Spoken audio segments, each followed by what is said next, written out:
welcome everybody to Sunscreen Film Festival podcast number 29. It is a cold, chilly day here in the Tampa Bay, Florida area. Yes, cold for us. I think it might be 55-ish. Burr has a sweater and jeans today. I was on blizzard patrol yesterday. I didn't see anything. It's but very, I'll keep my eyes open. Very chilly. Well, I seen the Coast Guard plane going out today, so I did see snow here once, like just a few flakes. Yeah. And I also saw the same thing in LA once, so I feel I'm blessed. I got caught in the October storm 2 years ago up there as a blizzard was burying Donald Trump's plane. And we were on the last 2 or 3 planes to be de-iced. Oh, yeah. And make it out before they shut the airport down. We got so coming out of New York. Lucky. Yeah. We got so lucky. Yeah, but that's more than enough for me to see. Yeah. Do you remember the No Name storm of 1993? Oh yeah. They kind of just swept in and then, brutalized Florida, then worked its way up the coast and turned it into snow and a mess and dumped all kinds of. It was like February or March of 93. I remember that. Of course, I was drunk a lot. Yeah. In the 90s. Well, I happened to be living in Marathon in the Keys at the time, and I was waiting tables, worked my way through college sort of thing, and took a semester off, and I was down there, and I met a bunch of girls that were on spring break, and went back to they were camping out at Big Pine Key, right, just on the other side of the 7 Mile Bridge, which, if you don't know, the 7 Mile Bridge is a 7 mile long bridge. That's the name? Yes. wow. That's the name. That's clever. The 7. Yes, it's very clever. It's sort of like a whatever landmark down there. But anyways, I'm coming back late at night from their campsite. We went over and hung out and was hanging out at their campsite or whatever in Big Pine Key. And on my way back, I am maybe a mile or so into the 7 Mile Bridge, heading back towards Marathon, and the storm just hits. And I'm stuck in the middle of this bridge. And there's no way to turn around. And I'm in this little, tiny Toyota something or other. I can't remember what it was. And the whole car was like, I thought was literally going to get blown over the side of the bridge and into the ocean. And it was the most terrified I've ever been in my entire life. I had a death grip on the wheel and just like, come on, come on, come on, come on. As I, at 5 miles an hour, I couldn't go any faster than 5 miles an hour, inched across the final 6 miles of the 7 Mile Bridge while the storm was literally, I was making Or you could have hung out with a bunch of girls and just stayed there. Bad choices. Well, actually turned out to be They probably got blown off a good choice because they were all staying in tents, and all their tents were demolished and destroyed, and the poles and everything were snapped. So I get a phone call the next day because I had given them my phone number, and they're like, "Hey, this is the girl. I can't remember any of their names now, but I at the time was renting a tiny, not even a 1-bedroom, but an efficiency, just a room, that like in Marathon in the Keys there, and right to sort of ground floor house sort of thing." And they called me, and there was like 6 of them. They're like, "We literally don't have anywhere to stay, and our flight doesn't leave for like another week." We're like, "You can all stay at my place." So over the next week, I had these 6 girls that were down on spring break all staying at my... So anyways, I don't know what the point of that story was. We were talking about storms and all as a result of that storm. That's a good story, though. It's a good story. And it has nothing to do at all with film or television or the Sunscreen Film Festival, but we are more of an entertainment show as well as... it seems to be that way. Kind of family entertainment if you take away the misogyny and the misanthropy. Right, we're a variety, sort of a verbal variety show, essentially, minus the singing. with weirdos. Yes. There should be more. Oh, so today, just to let you all know, I'm Tony cute Armour, animals. Executive Director of the Sunscreen Film Festival. Brad Siberson, writer extraordinaire. Artisseroy, real-life superhero. And our other real-life superhero, regular contributor to the show as well. So, on today's podcast, we will do as we usually do and just talk about random things like usual. We could reiterate our redhead story. We're just talking about how a superhero used to love redheads, but now he hates them. But we won't go into No, that. she one. knows. I told her why. I have nothing against the Wendy spokes chick or Cynthia Dicker or any of the other redheads. So when he angers you all, come to me and cry on my shoulder. What, has she been in anything else that the chick in the Wendy's commercials? I don't know.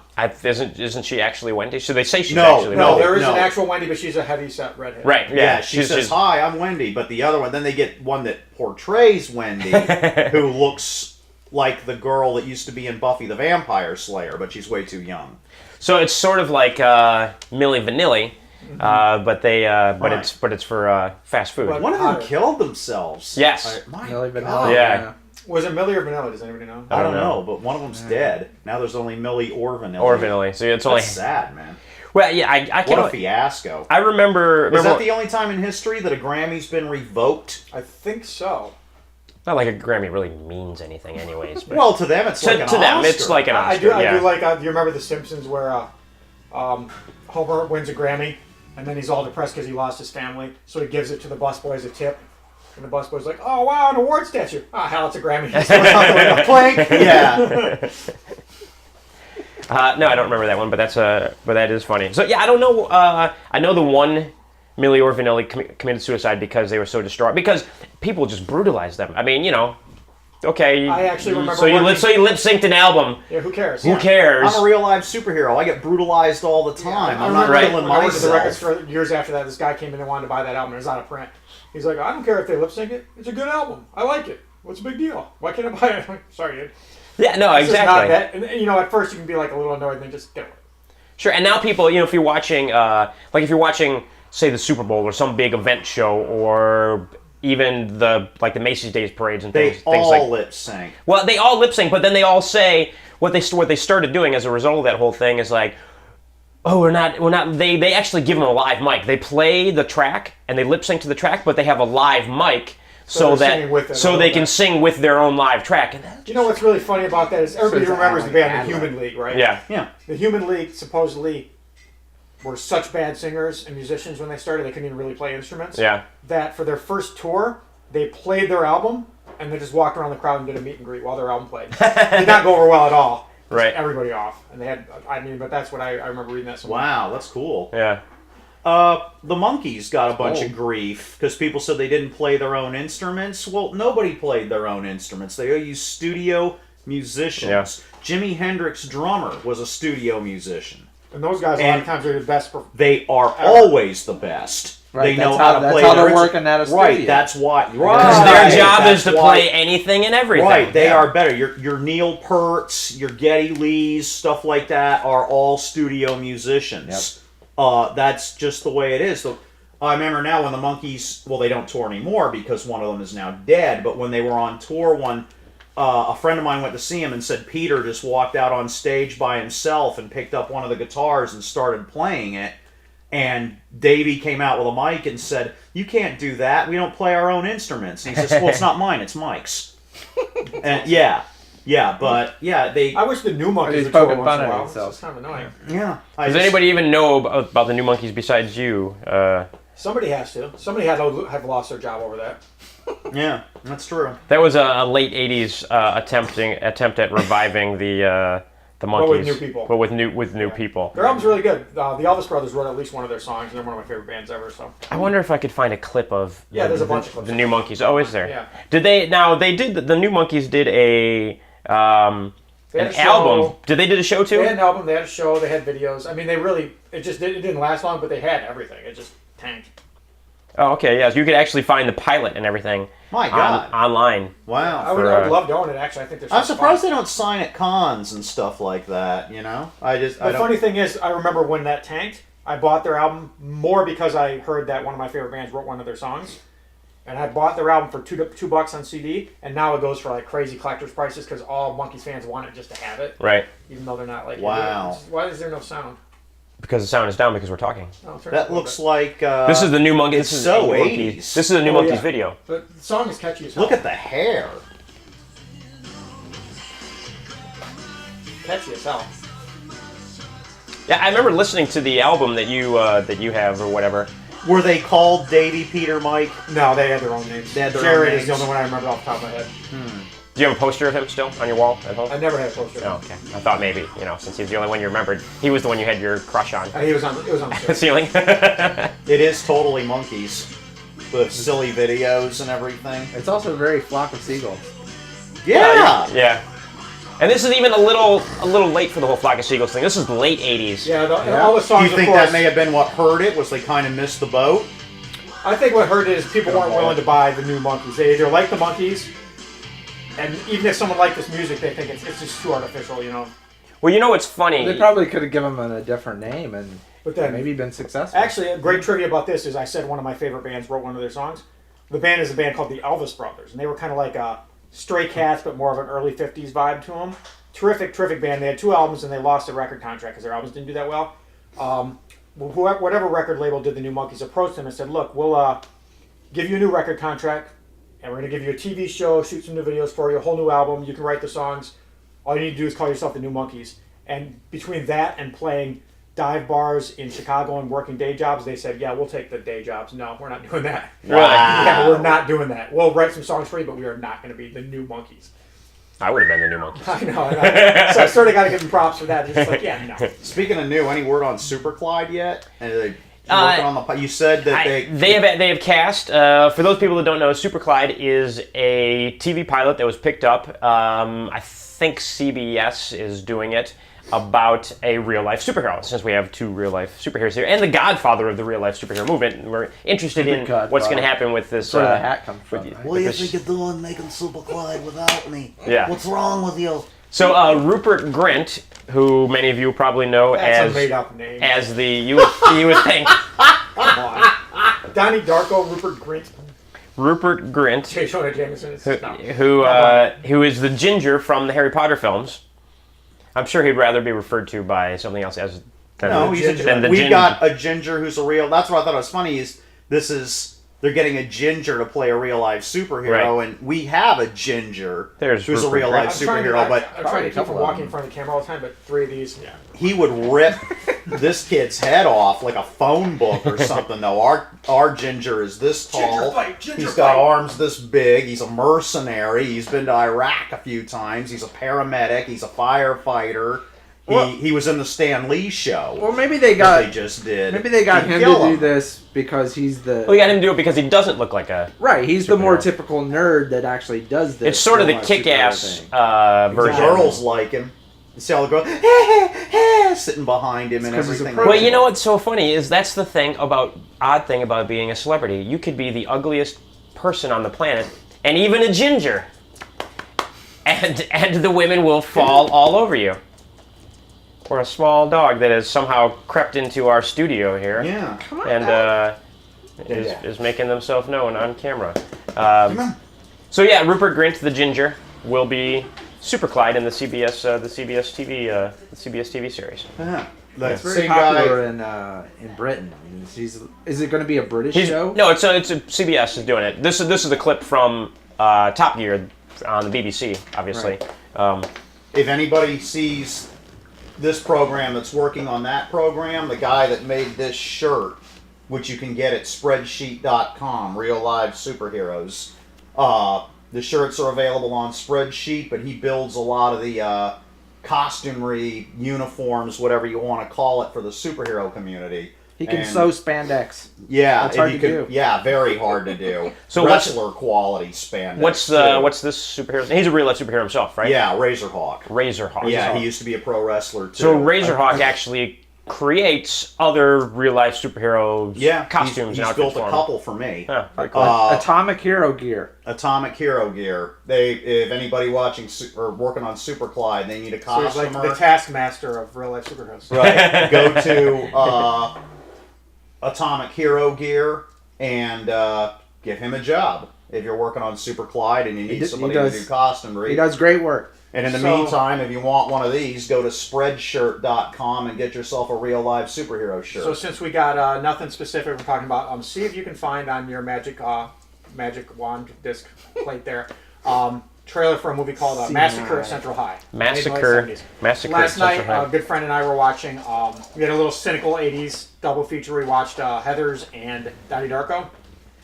And I was just thinking about how Heathers is a complete homage, which is a polite way of saying rip-off of the movie Massacre at Central High, including right down to the same climax, some similar scenes and similar lines. And so everything. Donnie Darko is a real superhero movie, according to the guy according that made to the director. Well, that's good enough for me. He has. He actually said it in one of the scenes. In the commentary. Yeah, well, yeah, he actually mentions it in one of the scenes. Yeah, because he was telling his girlfriend that... So this is the trailer for Massacre at Central High. And apparently on YouTube you can find the complete film if you want to watch all of Massacre at Central High. Massacre at Central High is basically about a guy who comes to a high school and the bullies are all running the school.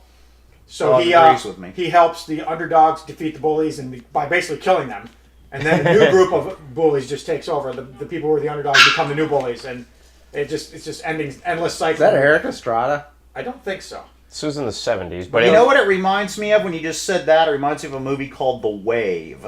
yeah, I was Oh, yeah, just I going to remember say The that. Wave. I Yeah, was it just was going to made say for that. TV a made-for-TV movie called The Wave. They made us watch that in school. Yeah, I remember. We had to watch was it a in school. It's like a special that they would make you watch in school. I actually have the book. Do you? It's Yeah. called The Third Wave, I think, though. Or Yeah. The Last Wave or something like that. Yeah, I remember The Wave because it was fun because basically this high school teacher is trying to get his, slacker students to sit up straight in class and that sort of stuff, and he basically becomes Hitler of the school.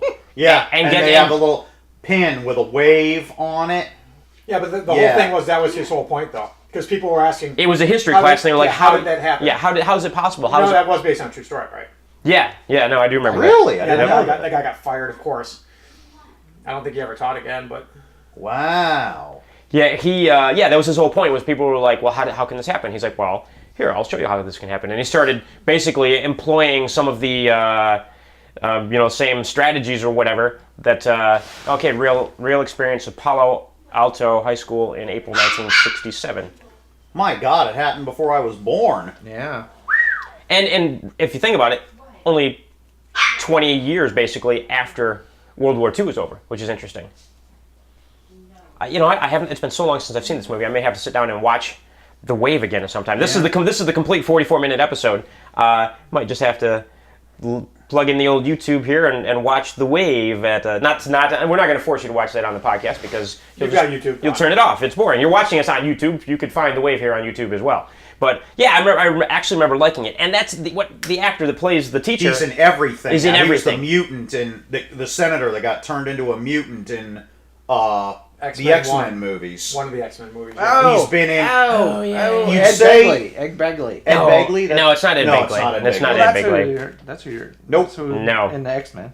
No, it's not. No, him. it's not Ed Begley. No, it's not Ed Begley. I will look it up though. and you look can at that. say The wonders of the internet. I love him but he's in everything. I mean, like every show we run at the network, he's been in at least one episode of it. Criminal Minds, Ghost Whisperer, Without a Trace, Bruce Davison. Bruce Davidson. And he is in everything. But man, is he young there. Now we can say he was in The Wave. He should do cons. He was born in I don't know why he 46, so he was like 30.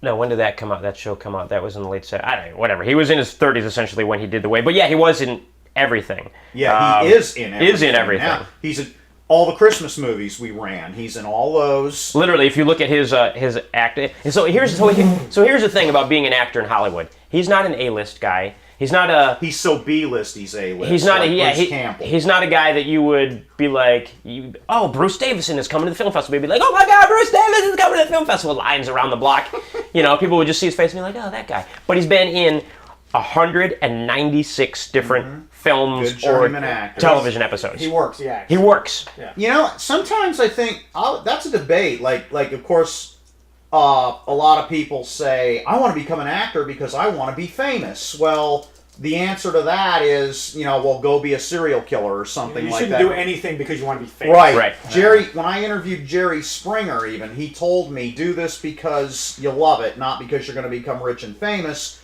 because very few people become rich and famous. Right. But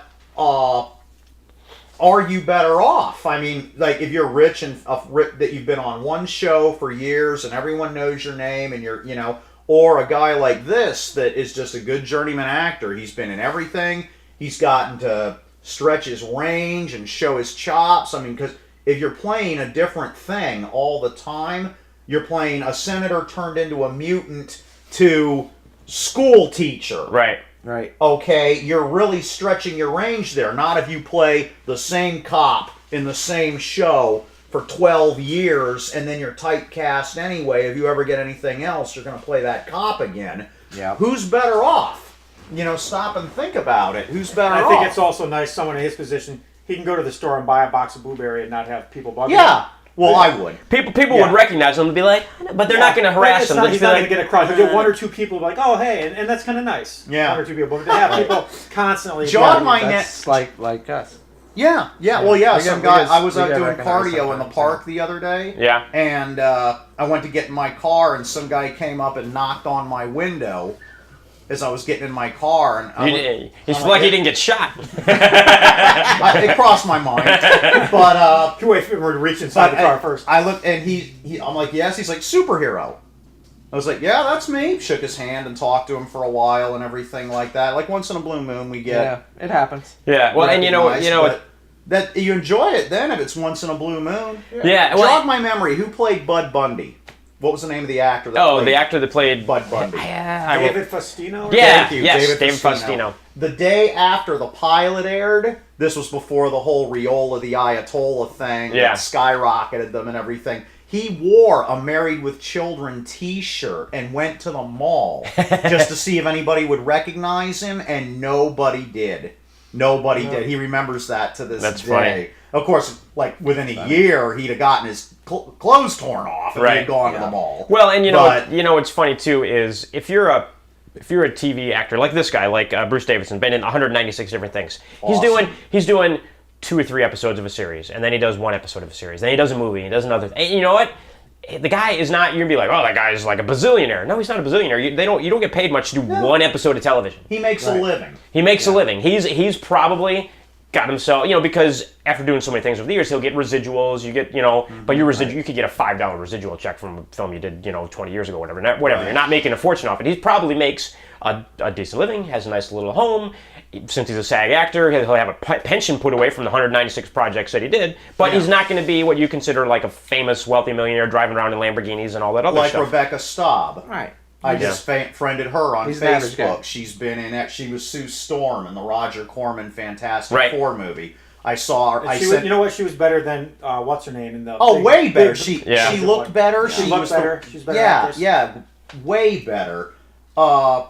She was in a cake commercial or an ice cream commercial recently where she plays this rich lady on a yacht, and her and the ice cream are arguing over who's richer.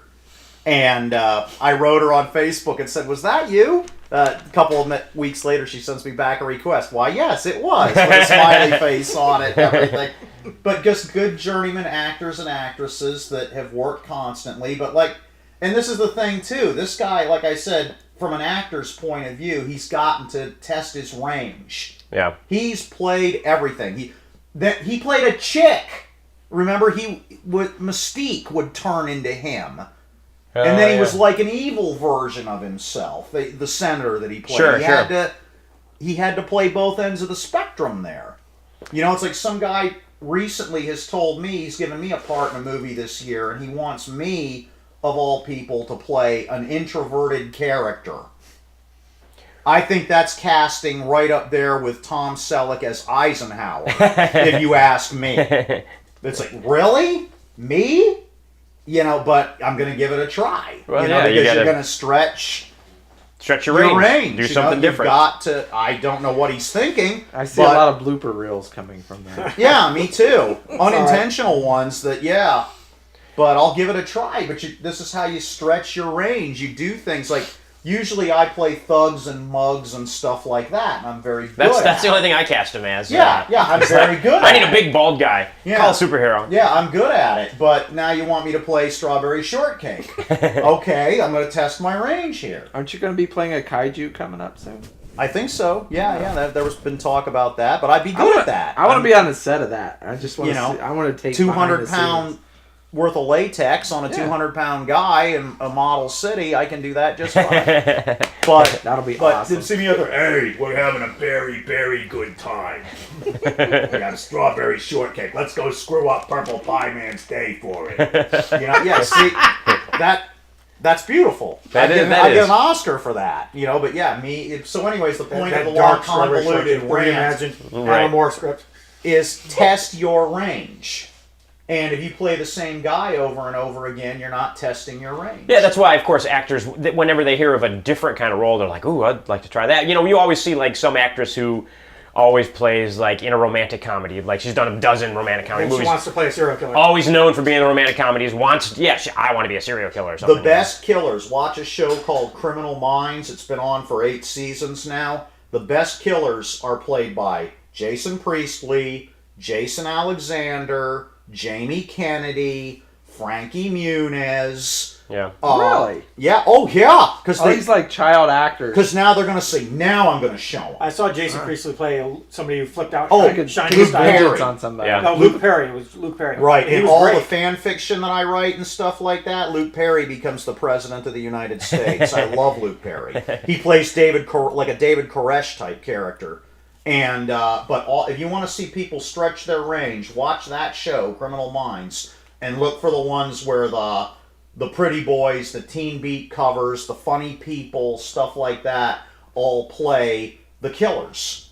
Because I know why, too. They're saying, now I'm going to show them. Now I'm going to show them what I can recently do. where Kyle MacLachlan played a character who assassinated a 13-year-old. Yeah. And I saw him where he played Fred Flintstone's boss. Right. And he was awesome. I never saw that movie. Yeah, and he was awesome. But test your range. I guess I'm beating that to death, but that's the... Yeah, I thought you were going to say, when you were talking about the best killers, I thought you were going to say the best killers are usually women. That's what I thought he was because looking at they're too. Cold-blooded, ruthless bitches or something is where I thought you were going with that. But we love women on this show. We don't mean to sound so misogynistic. We but need at least one. we will at some point have a female on the show. We have been very male centered for quite a while here. That's what I say you're trying to package this as a male version of The View. Sort of, we sit around yeah. and talk about male things. And, TV, it doesn't matter. It doesn't matter. Whatever, it's not specifically about, it's usually about film and TV because that's what guys watch. But we could talk about video games or cartoons or whatever. And we're slightly nerd-centered, too. We shift from, film and TV towards... We always think I'm talking about Godzilla or Knight Rider. We just do. Now that I think about it, I've been kind of fruity today. Now that I think about it, I've been talking... Strawberry shortcake? Yeah, well, not only that, I'm with strawberry shortcake, yeah, fruity, but but talking about, be a better actor by testing your range, all that crap. No, well, you know what? And we are also a film festival podcast as well, and There's a film festival? There is. It happens occasionally. And so we do want to try and give advice to up and coming or aspiring filmmakers for those that want to listen to it, or actors, and that is good advice, or whoever. It is. Yeah, you want. And my advice before to buy a tripod. I think. Yeah. So actually, and here's a nice little thing. We've actually had a little podcast notoriety this last week. Is it that week thing or I so. said about the Jews? Because I didn't mean it. No. Not. Well, someone actually posted on the Sunscreen page that they listened to the podcast. I can't remember which one it was. Episode 27, I think, and that they loved it, and they thought the best part is where Brad said, as advice to filmmakers, buy a tripod. Yeah, wow. That and I ran into the other day at the India Film Festival here in Tampa, a guy who's had a film in the festival before, and he said he listened to the podcast as well and was entertained by it. So that is at least two people. Two critics. Fans. Two people who are fans of the podcast. Here's a guy I'd like to see play a real-life superhero or something like that. Matthew Gray Gubler. I don't know him. He's always played this... Oh, okay. I recognize him. He's a great actor. He's always played this... I don't want to say... what's the term? Identic. He has an identic memory. He's kind of a crazy super genius type of character.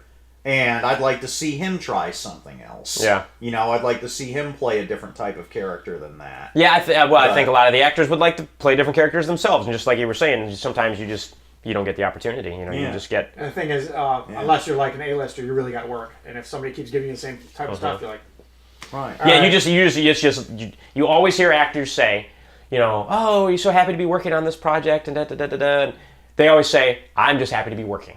Except the guy that played the vampire in all those Twilight movies. He's like, oh, thank God, this is done. And all these heavy-set chicks with their black lipstick on. Yeah! Now they hate him and everything because he said he's happy Twilight's over. Yeah. No, just when he said I'm happy, they immediately hated him. They didn't even hear the rest of the sentence. Oh, you're right. Good point. But they didn't even, they cut him off at that point. I dated you goth chicks. I know how you think. Yeah.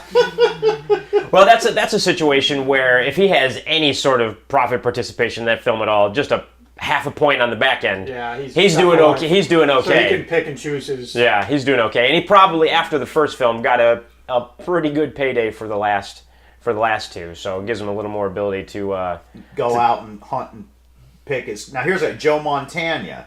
He usually plays mobsters. He's also Fat Tony. He does Fat in Tony's The voice Simpsons. In The Simpsons Yes. for years. He's been Fat Tony. But he always plays mobsters and this kind of thing. Here he played an FBI agent. So, it's just a matter, of doing different things. Maybe I will see if I can play Strawberry Shortcake. I'll audition for that. That would be great. Look out there, Purple Pie Man. Now, weren't you talking about something to You do sound with like popular... Dr. Girlfriend.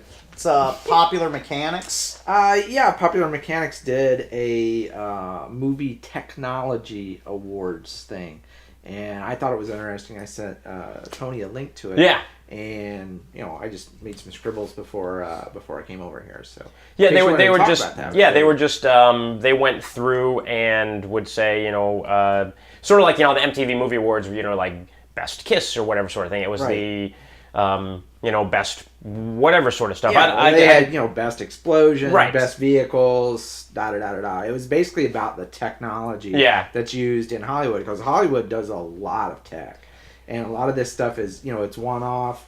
You've got guys. Some of it's debatable. Do you, by any chance, do you have a list? I do. All right. Well, I was thinking of it. The NASA scientists say. I saw an interview when that Armageddon came out. Yeah. That Hollywood uses a material that they call supremium, that is invincible. It cannot be harmed. It can take any amount of G loading. Right. And it's just like you see in Armageddon, the two space shuttles banking like colonial vipers. You're expecting to see Apollo and Starbuck at the control coming around this way, and they're just like, oh my God, watching this and everything like that. So Hollywood kind of... Yeah, Hollywood's not big on the physics. Scratches things when it comes to... Well, you know what's hilarious is the whole Armageddon. Speaking of Armageddon, which is a terrible movie, by the way. If there's any fans of Armageddon out there, sorry, but there's no such thing as a fan of Armageddon. Least of all in Russia. The movie's illegal there. It was banned. I think I would know one person. Oh, yeah. They didn't like the... Okay, they show all these American astronauts and everything. Then you get to the Russian.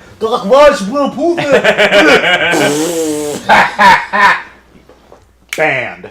Yeah. I would have banned it anyway, just on general principle. And they were like, F you, F you, F you. We're the first people in space. We beat you there. Right. Yep. We hold all the longevity records and everything like that. We've had a space station up there longer than you. Yep. And you have the gall to portray us like that in a movie. And the government stepped in and pulled Armageddon from the theaters. And that was if only our government would have been so... banned it in the Yeah, US. it's not like Hollywood asked for permission from anybody, because 90% of what comes out of Hollywood wouldn't even be made if they had. Well, that was a horrible stereotype. Yeah, right there. They may as well have had like the Italian shit or Fat Tony. Yeah, Fat Tony. Or remember the Italian shit? Oh, hello, all of you, Luigi. That's his name. Yeah, that kind of thing. Waiting for. I beg you use some spaghetti for the trip. That kind of thing. From The Simpsons That's up racist. there, as opposed to having that shows a drunk.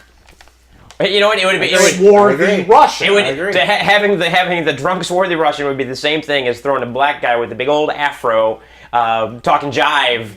Jim Kelly from Black Belt Jones. Hey man, welcome to the space station. Right. Yeah, it would have been the same kind of thing, but people don't think of it. Like, Did you see Iron Sky?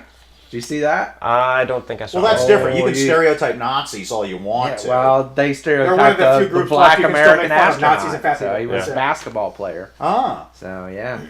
But the reason I was starting to talk a little bit about Armageddon is obviously because of the meteor in Russia this past week. That Soviet Russia space is like, how is it that no one had any idea that this giant meteor... Because they were concentrating on the one that we were all sweating bullets about.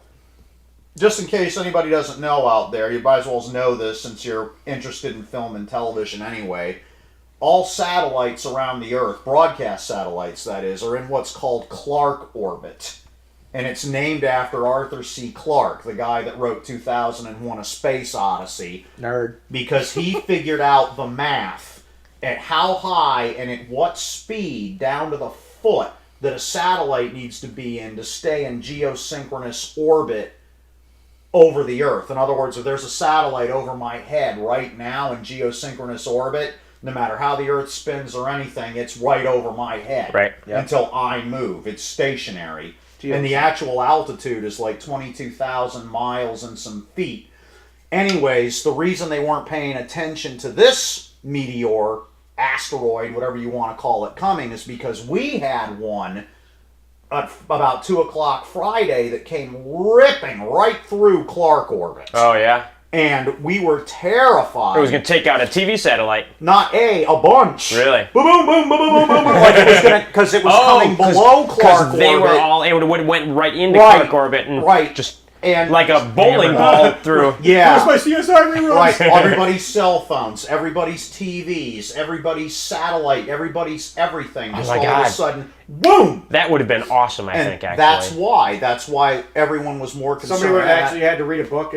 America would have gone under. Now I'll tell you a more interesting thing. We'd be back to watching UHF channels. Yes, you would. Woo. Yes, you would. I'd be throwing up a UHF tower on the roof. They were more concerned with that one than they were with this one. The reason you get all this killer dash cam footage from Russia, like you can watch a video on YouTube right now called The 10 Funniest Car Crashes in Russia, and it's all shot from dash cams and everything. There's one where this truck hits another truck right here in front of this car, and the driver flies out of the truck through the air, lands on his feet, and he's like, I've seen that one. What the heck just happened? He's wearing a naval Spetsnaz sweater, too. And he's like, what the hell just happened? I wrote somebody in Russia and asked him, I said, over here, only the police have dash cams. Why does everyone in Russia have a dash cam? Yeah. And he wrote, here you go again, there's a dash cam. So it's got the date. There's tons of dash cams. That's all the video footage is. He wrote me back and said the reason is because nobody in Russia has car insurance because it's so expensive. So what they have instead is these dash cams. So if somebody throws themselves in front of your car or something like that trying to sue you, you can prove it wasn't your fault. That's fascinating. That is why. We should do that in Florida. Nobody thinks of that. Everyone always says they look at all this dash cam footage from Russia, but I was smart enough to say, why? Why all these dash cams? There's no, and that's the reason why. Because they're liability. Not only are we entertaining, but you can learn things on this podcast. From information. You are learning stuff. You are learning. Today you've learned about geosynchronous orbit, Clarke Orbit, dash cams in Russia, meteors. Yeah. We are covering it all. So, okay, science. We went from that to education to Love American Style. To popular mechanics. What did I cut you off? What were you talking about? I was talking about the Hollywood Technology Awards that Popular Mechanics Hollywood Technology Awards. Who won? Who won the big one? What's the big one? The best science tech went to the Avengers, actually. Well, what exactly? What do they mean by best science tech? Define that award. Basically, what they were talking about was how believable the technology was that they were actually using. Now, the flying. The flying boat was bullshit. All right, everybody knows that the flying boat was bullshit. But a lot of the other stuff that they had, like the computer screens and the shield helicarrier. Yeah, they didn't do that. They didn't do that one. That's bad. But the so they selected things from the film. Well, they give it an overall. They weighed it, Shield helicarrier. Yeah, they were like, okay, well, subtract points for this, and we'll give it points for Alien this. flying scooters. Yeah, so there was some stuff that they liked, and some stuff that they didn't. Bull crap anyway, because Godzilla destroyed the Shield helicarrier in '78, and it was replaced by a bigger, badder-looking thing called Behemoth. Yeah, and Godzilla in the Marvel universe, in continuity, Godzilla also destroyed the Space Needle, the Golden Gate Bridge, and the entirety of the Hoover Dam, and the entirety of Las Vegas, Nevada. So none of those things should exist in the Marvel universe. So I call BS. Well, they would have rebuilt them by now. Movie. Well, they've but the way they compact time, so. that just happened like 3 days ago. No, they haven't rebuilt them. But they've rebooted the entire. The Avengers won. The Avengers won the big. That's the windows blown out. Out. By the way, I've never seen Avengers. Yeah. You know what? I was going to pick it up on DVD because I like the movie, and I just haven't gotten around to it. America. I think that played a big part in it too. Was whether or not it was a good movie, because you can fill a movie up with science, and if the movie sucks, nobody's gonna see it anyhow. Science. So years ago, I had a Star Trek technical manual on not the original one, the Franz Joseph technical manual, but years later they did one on the D model Enterprise, the Galaxy class Enterprise, and they said if you're looking to write a script or something, if you write it, or the warning, there's a warning in the beginning of the book. Yeah. They say if you write your story around this book, it's not going to be a very good story, because Star Trek is a human element. It's a human story. It's adventure. The technology is just there. Right. Sure, and that's they the way use the any technology. any film is. It's about the people and the characters and having a good story, and then you can fill it in with your science fiction and your technology as secondary You'd be stuff. better off picking a story that was already told and then just using the technical manual to turn it into a Star Trek story. Sure, take a look at Abraham Lincoln Vampire Hunter, Right. Now there's some good science. That's right. Well, I think somebody once said that science fiction wasn't about a person, it was about humanity. Sure, it's about how people deal with... Put the trailer for Blue Thunder up there. It was about how people live, and they just happen to have the technology. Somebody gave me a copy Blue of Thunder is happening now. It took 30 years, but Blue Thunder is happening now. Yeah. They're finally going to start doing Predator drone flights over the United States now.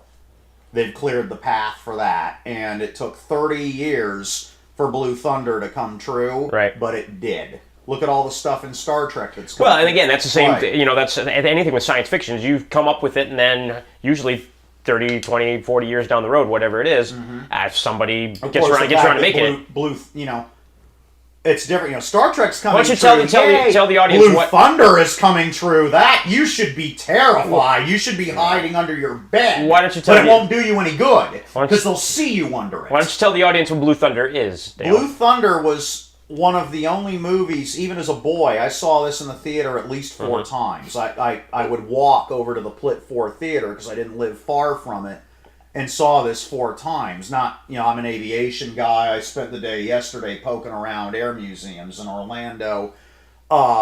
Blue Thunder is like a story about George Orwell possibly coming true. They invent this helicopter, this should have won a technology award, because every single device used in this movie was real and in existence in the United States at the time, and they say so right at the beginning of the movie. Yeah. The TAD site, the FLIR site, the computers, everything was real and in existence and being used at the time.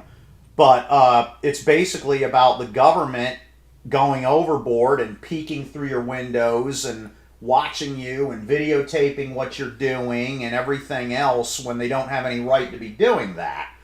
And it was in this super high technology helicopter. Right. They were getting ready for the Olympics, like the '84 Olympics. Yeah. And this was a plan called THOR, Tactical Helicopter Offensive Response. Right. To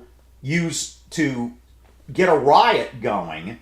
There's some more of the worst casting in history. Even though I love Malcolm McDowell, what he was doing playing a U.S. Army colonel in this movie, I have no idea. Was Dick Butkus in this film? No, he was in the TV show. series. Yeah, because they made a TV series. But that's right, they did. They try to stir up a riot so then they can use this helicopter that they've built to squelch the riot. And say, now you see what we need? We need these helicopters flying over every U.S. city, peeking in people's windows with thermographics and everything. Oh, you mean the government made up crap so that they could buy more weapons? Yeah, yeah. That's what this movie was all about, and it holds up very well. It's incredible. As a matter of fact, I'm surprised it's not having a resurgence because of this whole thing with the guy out in L.A.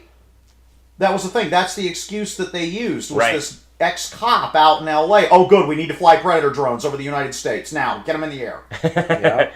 That was their excuse. Yeah. And now you've got it. Now they've set precedent for it. Right. That's what Blue Thunder is. And it holds up to this day. And Star Trek's coming true. Yippee. Blue Thunder is coming true. You should be terrified. Oh, and Roy Blade Scheider. Runner is coming true. You should be terrified. Roy Scheider was in that. I forgot that Roy Scheider was Flash in Blue Gordon Thunder. is coming true. You're on acid. Go seek help. But anyways, a lot of the technology in these films and everything like that comes true. You know, it's it is.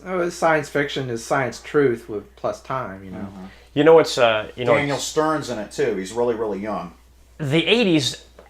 People loved helicopters, like TV shows. You had Airwolf. Blue Thunder set the precedent. Yeah, you had It was Blue. all just playing off Blue Thunder. 'Cause it's fairly successful. Yeah, Blue Thunder and Airwolf. But in every TV episode, like 80s television thing, Magnum PI, they had the helicopter. There was always helicopters. You always had how they found so many. I can't remember who had said this before. Maybe it was a comedian or something talking about like how they're able to find so many evil helicopter pilots. I think it was. There's actually a list of. It's not that they're evil; they're mercenaries.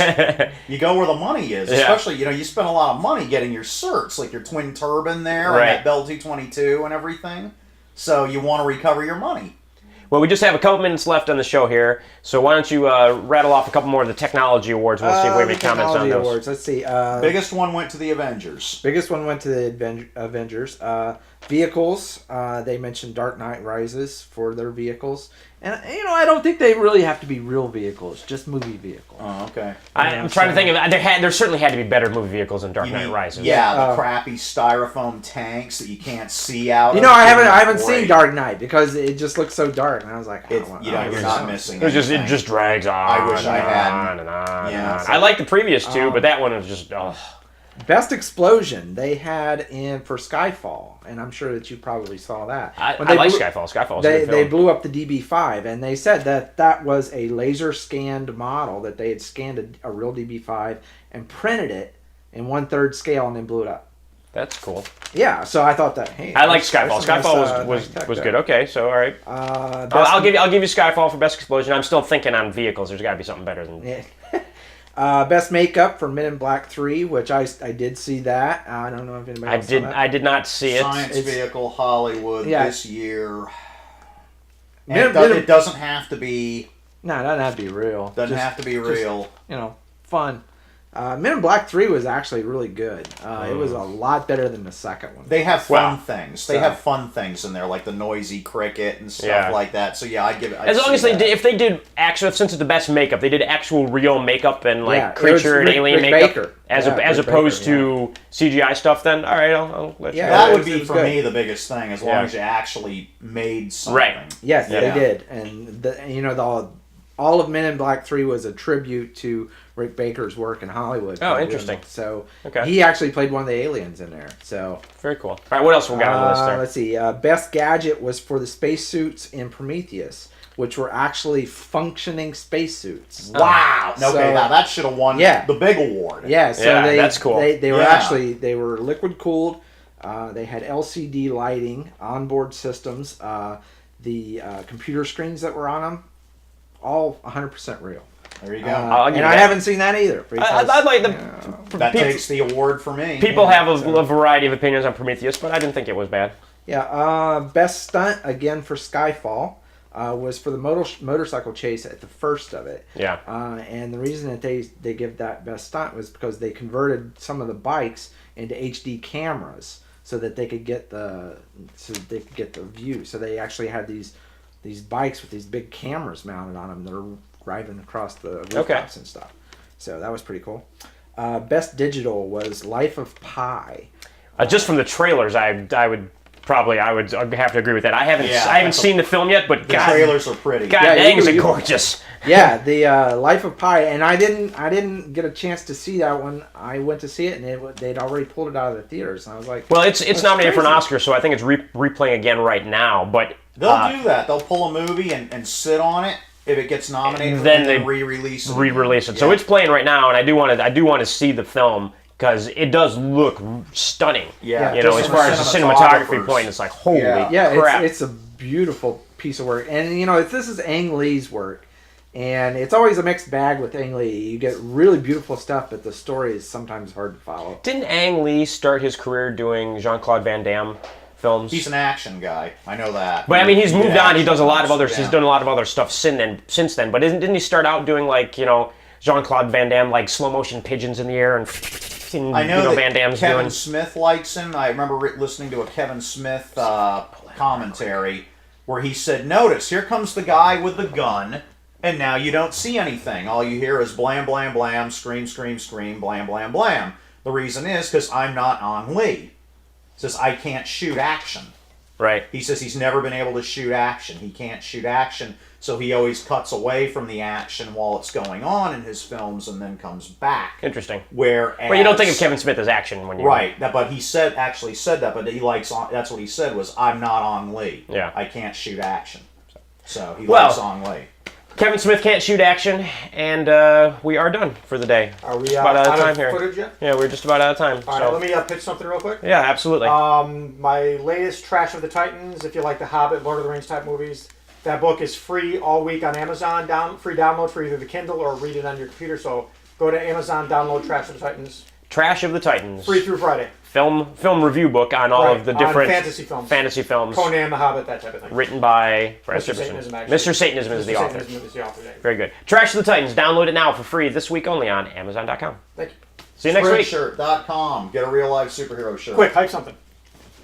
I'm not selling anything, damn it! I don't have anything to sell. Sunscreenfilmfestival.com for more info. See you later. By Rockstar. I never drink any beer. Alright.